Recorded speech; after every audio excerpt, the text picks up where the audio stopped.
CEC was our lead partner, and our main contact from the get-go was Mary McDonald.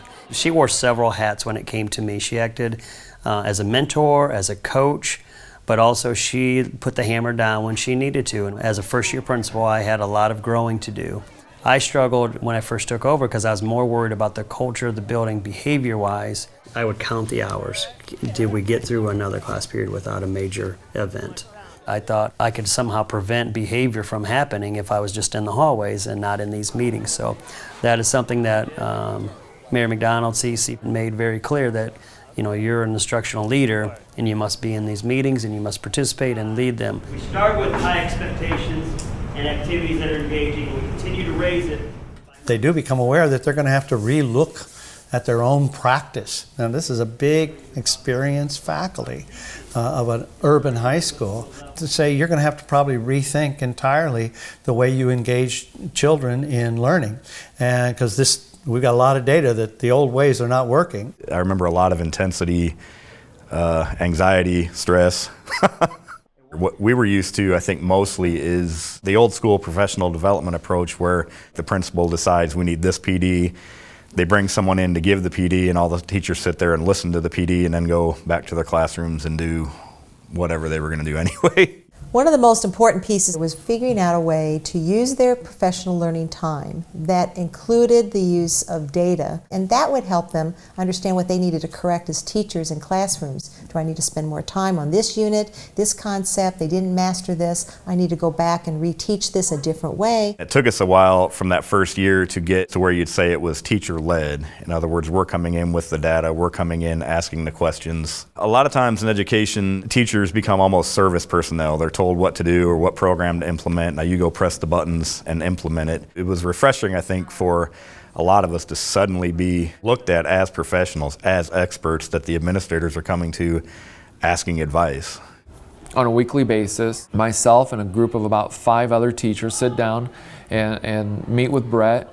He might have a little agenda of what he wants to talk about, but we also have some ideas for him too about some things maybe we think should be done differently or better. Mary's job was to basically head the team.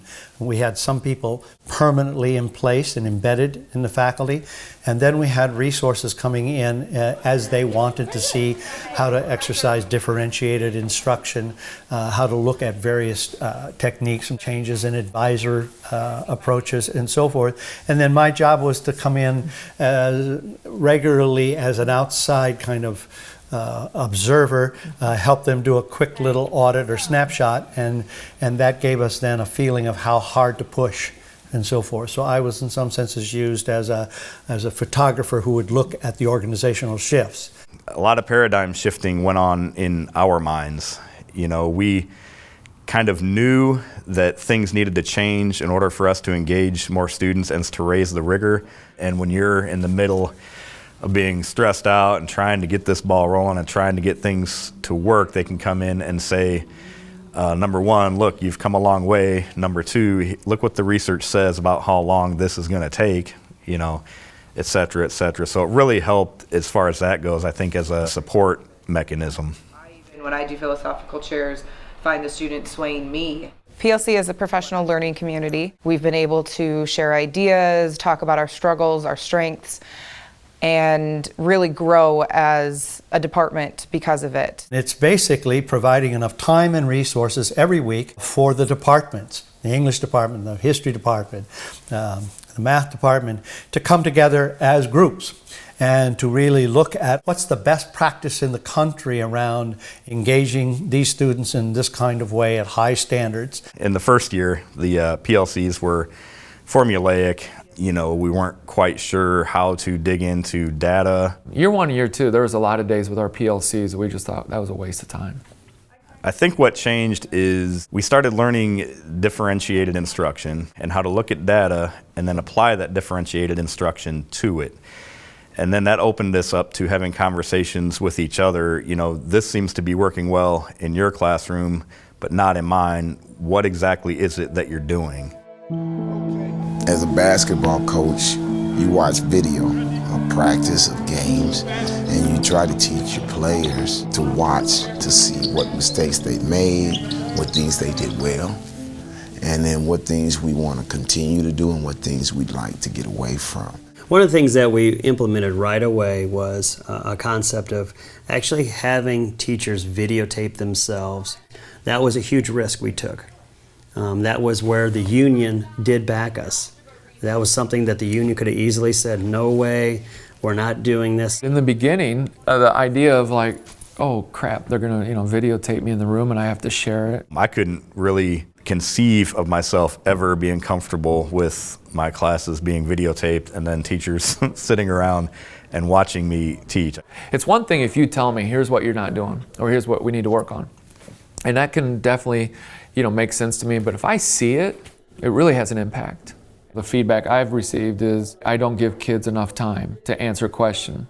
That's what the video's good at, is you just don't pick up on things that you do probably on a daily basis. My first year I had a class that was really rough, and so I chose to videotape that class and bring it into the PLC. And so I got a lot of suggestions from them, and a lot of people actually were willing to come into my classroom and help me. And it wasn't the prettiest, but we found something that worked. And without being able to ask my coworkers for that help, I don't know where I would have been. Long story short, I think we looked up one day 2 months later, and everybody was videotaping everybody.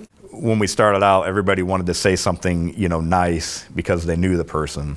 The more we learned how to ask questions that got at the heart of the art of teaching, the less stressful it became from the person, who was showing the video, and the more we really dug into it. We really try to just make each other better.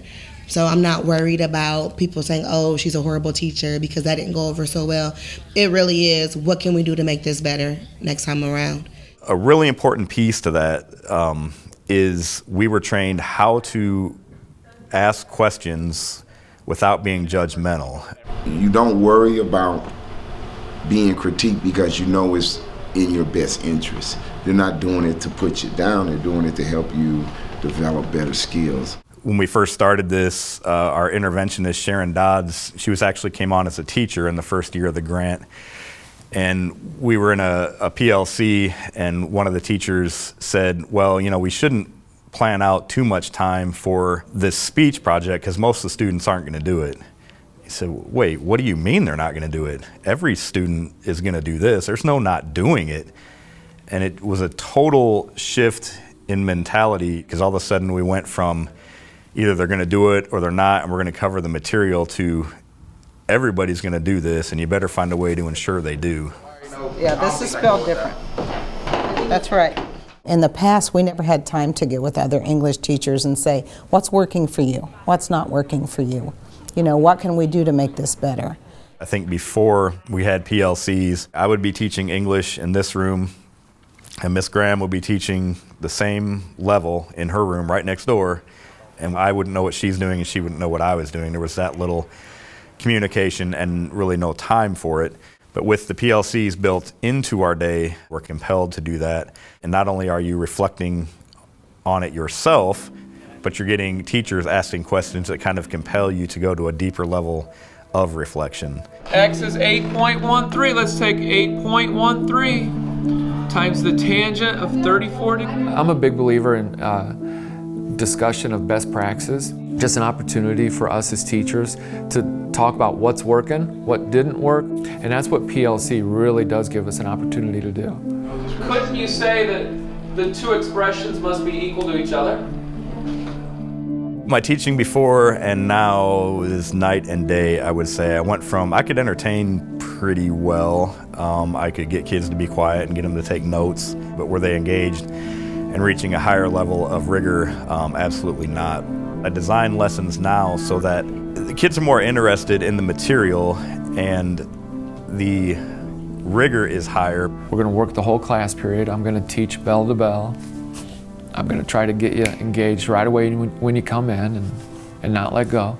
So instead of standing in front, entertaining and presenting and making sure they're taking notes and behaving and kicking kids out if they don't, I'm now, running around the room literally from the beginning of class to the end, helping them, whether it be in groups or individually, reach that higher plane. All right, we're going to look at one historical text, and then we're going to look at another one, and then we're going to kind of compare and contrast the two. When I started taking more risks and loosened up, and people started coming in my room more, it went from the administrator just kind of comes in like the Grim Reaper and leaves to Brett comes in and does an observation. I will tape up, what it is that I need to work on, so they understand that that is part of the process. I'm trying to get better as we do this. He took it to his students and said, look at this with me.